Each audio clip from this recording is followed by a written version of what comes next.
Hello guys, and welcome to my review of Tales of Vesperia for the Xbox 360. And I know you might be thinking, Mac, you've already done a review on this game.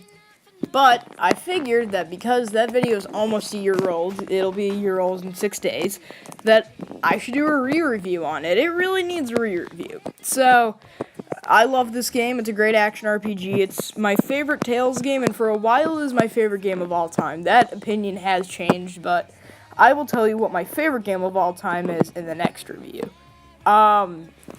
So, yeah, it's like, I think, one thing that I really need to mention right now is that for an Xbox 360 game, this looks beautiful, and I think this is, in my opinion, I think it looks the best out of any Tales games. Technically, by a technical standpoint, other Tales games look better, but, like, I think that the style that's used in this game is the best style, in my opinion. So, yeah, you're about to see soon how my review's aged. And? Wow. Yeah. This is crap. Yeah, I was recording with my iPad 2 back then. That's not a good thing.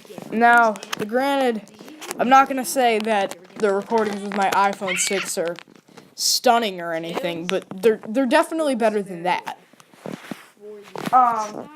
So, yeah. I think that this review really needs a tune-up, and that's what I'm here for. And yeah, it was the oldest video on my channel, so, I mean, there are other videos, but those got taken down, as you may know. So even though it says joined on in February of 2017, this video came out in April of 2017, the last video. The story consists of a man named Yuri, who basically got his town got an aqua blastia stolen, and he goes after it only to get arrested, and then breaks out of prison, and then goes to the princess named Estelle, and goes to find the blastia, and he eventually does get the blastia back, but you know he's got to do other things, and he saves the world, and yada yada yada. Your standard Tales affair. Nothing too special. The story is one of the weak points of this game, in my opinion, just because there's nothing that special about it. Some of the villains are really good in this game, like Zoggy right here. Okay, so let's get into the gameplay. The gameplay is fast, fun-paced action, where you're constantly pressing the A and B buttons so that you can execute your attacks properly, and it works really good in this game. And I think that the hack and slash gameplay is really fun. I don't know why, I just love action RPGs. I mean, yeah, my top 3 games of all time, two of them are action RPGs. This and Kingdom Hearts. So, yeah. And I'm referring to the first game, not just Kingdom Hearts as a series. But you also will learn arts along the way, and you can use those arts to execute different moves, and then you can get skills that you can equip to your weapons, and those help, and as you level up, it gets easier. One thing I do have to note, though, is that this game can be extremely hard. This is, in my opinion, the hardest Tales game I've played. Granted, I have not played, like, the first few games that came out on the original PlayStation, but and I'm probably never going to, just because I don't want to have to pay $80 for a Tales game. But, yeah. And since this game is hard, you will have to do a lot of grinding. And if you're playing on normal difficulty, that is. If you're playing on any of the if you're playing on the easy difficulty, then this game does require you to grind, but it's not as bad. This is one boss fight that originally, when I played normal mode, I got stuck on, and it was really bad for me. It's this huge robot thing that you have to fight, and I really hated the fight a lot. So, there is one thing we have to go, and that's characters. I think all the characters are great. We got Yuri Lowell, a great main protagonist who just doesn't care about anything.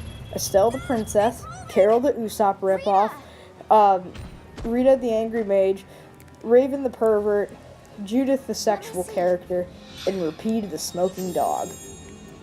They're all great. They have great interactions, and there's also Yuri's rival Flynn. He was a knight at the capital. So here's the boss fight. I personally just have very hard time with it. Then again, I'm one of those people who just sucks at video games. So I think that it's very some of these games. So this game can be downright frustrating at times. So yeah, it's a lot of things included. Not just that the game's difficult. Like it's just can be stressful at times. That's all. Not, if you're looking to play an easier Tales game, don't play this one. I wouldn't recommend this as your first Tales game. I personally recommend Tales of Symphonia, Dawn of the New World as your first Tales game. But, yeah. So, back to the gameplay, it's really fun, and each character, like, has different attributes. Like, for example, like, Yuri's the swordsman.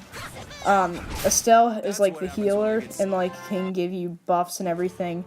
Carol is like the powerhouse, but he kind of works slow. Repeat is just like a mix between Carol and Yuri. I'd say Judith is like the huge combatter. Rita's the mage, and Raven's the bow and arrows. So in the end, I think Tales of Vesperia is a highly recommended action RPG in my opinion, and I would recommend it to any action RPG fan. But again, this is not a good first Tales game. I still do give it a 10 out of 10. Highly recommend it. This has been me. And while this is the end of the review, I really hope to make more content now that this video is hit a year old. And, so, I'm sorry, I don't know why, I just have some speech problems, I guess. This has been Tales of Vesperia for the Xbox 360.